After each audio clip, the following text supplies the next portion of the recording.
আহিছে জোৰোণখন বহিছে বাজ বাইদিও গৈ আছে বুটিৰ কাষত। অসমত আলোড়ন সৃষ্টি কৰা যি কণ্ঠই জুমনৰ সঁচাকৈয়ে জুমনৰ বিয়া নেকি? আজি মই তেখেতৰ ঘৰত উপস্থিত আছোঁ। সঁচাকৈয়ে জুমনৰ বিয়া নেকি আমি জানিবলৈ ইতিমধ্যে উপস্থিত হৈছোঁ। অসমৰ প্ৰতিজন দৰ্শকে গম পায় এখেতৰ কথা। এখেতে গোটেই নিউজ চেনেল আৰু তথা একেদিনাই তেখেতে যি ভাইৰেল হৈ গৈছিলে যি বিয়া নাম জুমনৰ বিয়া নাম, সেই জুমনৰ বিয়া নামক লৈ আমি তেখেতৰ ঘৰত উপস্থিত হৈছোঁ। আজি সঁচাকৈয়ে তেখেতৰ ঘৰত বিয়া, কাৰ বিয়া তাৰ বিষয়ে জানিবলৈ আমাৰ ভিডিঅ'টো শেষলৈকে চাই থাকক। যদি আমাৰ ভিডিঅ'টো ভাল পায় তেনে আপুনি শ্বেয়াৰ কৰি দিব জুমনৰ বাবে, আৰু তেখেতৰ অফিচিয়েল যিটো আপোনাৰ চেনেল আছে তেখেতৰ চেনেলটো আপোনালোকে ছাবস্ক্ৰাইব কৰি দিব।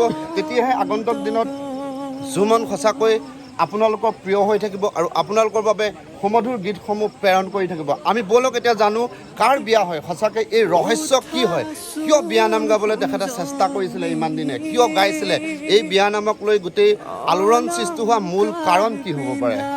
মই জুমনৰ বায়েক, মোককেইটা বহুত ডাঙৰ উপহাৰ দিলে বিয়া বুলি, খুবেই ভাল লাগিছে, খুব আনন্দিত মই। ইয়াতকৈ আৰু বিশেষ কি লাগে আৰু এটা ভায়েক, এজনী বায়েক হিচাপে ভায়েকৰ পৰা মোৰ বাবে এয়া যথেষ্ট। আপোনালোকে গম পাইছে জুমনৰ বিয়া নহয়, কিন্তু প্ৰকৃততে সুমনৰ বিয়া, এখেতৰ বায়েকৰ বিয়া। সেই বায়েকৰ বিয়াত আমি উপস্থিত হ'লোঁ। জুমনৰ পৰা আমি জানিব বিচাৰিম যে তেখেতে কিয় এই গীতটো ৰচিবলৈ ইমান ধুনীয়াকৈ ৰাইজৰ বাবে বিলাই দিলে, কিয় মানে এইটো কিয় তুমি ৰচিলা অকণমান ক'ব নেকি? ভিউ আছে মই ৰচা নাছিলোঁ, গানটো আগতেই গোৱা আছিলে কোনোবাই, মই শুনিছিলোঁহে আৰু মোক খুব ভাল লাগে কাৰণে গাবলৈ চেষ্টা কৰিলোঁ। আৰু মোৰ ককাইদেউ নাৰায়ণ দা সকলো খুব মৰম কৰিলোঁ ককাইদেউ, আৰু কালি মোক কৈছিল যে আমালৈ যাব লাগিব এপাক, আৰু তেতিয়া আহিলে আজি ভাল লাগিলে। আৰু তেওঁকো ধন্যবাদ জনাইছোঁ ইমানখিনি মৰম দিয়াৰ কাৰণে, আৰু অসমবাসীৰ ৰাইজে মোৰ ফালৰ পৰা বহুত বহুত ধন্যবাদ জনাইছোঁ। প্ৰতিজন অসমীয়াই মোক হয়তো কমেণ্টৰ যোগে জনাইছিলে যে এবাৰ হ'লেও আপুনি জুমনক লগ কৰি আহিব, জুমনৰ মুখে জানিব বিচাৰিম জুমনে এইটো কিয় ৰচিছিলে গানটো বা কিয় গাইছিলে, আৰু তেনেকুৱা ধৰণৰ বিভিন্ন আহিছে, জুমনৰ ঘৰ ক'ত, তেনেকুৱা বিভিন্ন কথা কৈছে। তাৰ আপুনি কি ক'বা এতিয়া বাইদেউৰ বিয়াক তুমি এইটো উপহাৰ দিলা এই গানটো তোমাৰ কণ্ঠৰে? প্ৰথম কথা যে মোৰ বাইদেউৰ বিয়া আজি, আৰু সেই বাৰ কাৰণে গানটো গাইছিলোঁ। আচলতে মোৰ গান নহয়, সেইটো মোক অকণমান নিজৰ বগীয়াকৈ গাবলৈ চেষ্টা কৰিছোঁ নিজৰ স্বৰূপে, আৰু তেনেকৈ ৰাইজে মৰম দিলে। আৰু বিয়া নাম ভাল লাগে, আগৰ পৰা শুনি থাকোঁ, গাই থাকোঁ, কিন্তু এনেকৈ গোৱা নাছিলোঁ মুকলি, মানে ছ'চিয়েল মিডিয়াত আপলোড কৰা নাছিলোঁ কেতিয়াও। আৰু দি চাইছিলোঁ, ৰাইজে খুব বহুত বেছি আচলতে মৰম দিলে মোক, আৰু সেই মৰম পাই আজি মোক খুব গৌৰৱান্বিত। অকণমান গুণগুণাই দিবি, সৰুকৈ কলি এটা যদি গুণগুণাই দিয়া তেতিয়া ভাল লাগিব, সেইটো চবৰে আমাৰ। অলপ স্বাস্থ্যও বেয়া হৈছে, টোপনি ক্ষতি হৈ আছে, অকণমান দুটা লাইন গাই দিছোঁ। হয়। আহিছে জোৰোণটি বহিছে বাজ বাইদেউ গৈ আছে বুটিৰ কাষত, লাহে লাহে কৰি বুটিয়ে জগাই উঠাচোন সোণজনী, অলংকাৰ পিন্ধা নিপিন্ধো অলংকাৰ ৰামচন্দ্ৰ কবা, ৰামচন্দ্ৰৰ অলংকাৰ উভতাই দিবা, ও মন্তগৰ। আহিছে জোৰোণখন বহিছে বাজ বাইদিও গৈ আছে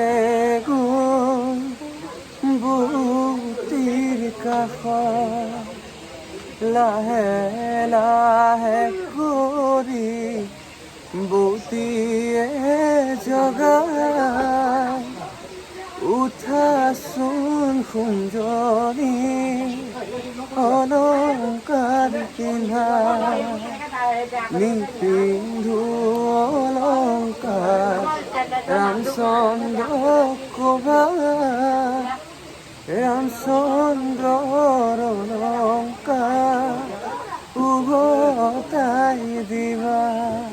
যোৰহাটৰ কণ্ঠৰে অসমত আলোড়ন সৃষ্টি কৰিছে যি জুমনৰ বিয়া গীতে হয়তো প্ৰতিজন অসমীয়াই বুজি পায়। জুমনৰ কণ্ঠ প্ৰতিজন অসমীয়াৰ অন্তৰত সোমাই গৈছে আৰু জুমনক যেনেকৈ তেজৰ কণিকাত সোমাই থাকে জুমন, তেনেকৈ হয়তো আমাৰ প্ৰতিজন মিলিয়নে মিলিয়নে ভিউ অহা প্ৰতিজনে প্ৰতিটো গানত 2 মিনিট গানত প্ৰতিটো 2 মিনিট ৱাটচ কৰিছে। আমি পৰীক্ষামূলকভাৱে আপোনাক কৈছোঁ প্ৰতিটো তেখেতৰ যি মিনিট, সেই মিনিটটো তেখেতৰ মিনিটটো আপোনাৰ পৰীক্ষামূলকভাৱে চোৱাত ওলাইছে। প্ৰতিটো মিনিটেই অকণমানো স্ক্ৰিপ্ট নকৰাকৈ তেখেতৰ সংগীতটো শুনিবলৈ চেষ্টা কৰিছিলে। সেয়েহে আমি আজি ইমান দূৰ হ'লেও আমি আজি উপস্থিত হৈছোঁহি এই জুমনৰ কাষত। বহুত দূৰ হৈ যদিও আমি উপস্থিত হৈছোঁ। আমি আপোনালোকক দেখাব খুজিছোঁ যে জুমনৰ সঁচাকৈ জুমনৰ বিয়া নহয়, কিন্তু সুমনৰ বিয়া। তেখেতৰ ভনীয়েক বা হয়, তেখেতৰ বায়েক হয়তো জুমনৰ বিয়া হ'ব। ইয়াৰ পাছতে জুমনৰ বিয়া হ'ব। আমি সকলো আপোনালোকক দেখাম, এই বিয়াস্থলীৰ পৰা আপোনালোকক দিছোঁ আৰু আশা কৰিম জুমনৰ আগন্তুক দিনত এই যি শিল্পী ভৱিষ্যত উদয় হওক আৰু তেখেতক প্ৰতিজনে আদৰি লওক। আৰু তেখেতৰ এটি চেনেল আছে, মই ডেছক্ৰিপশ্যনত দি দিম লিংক।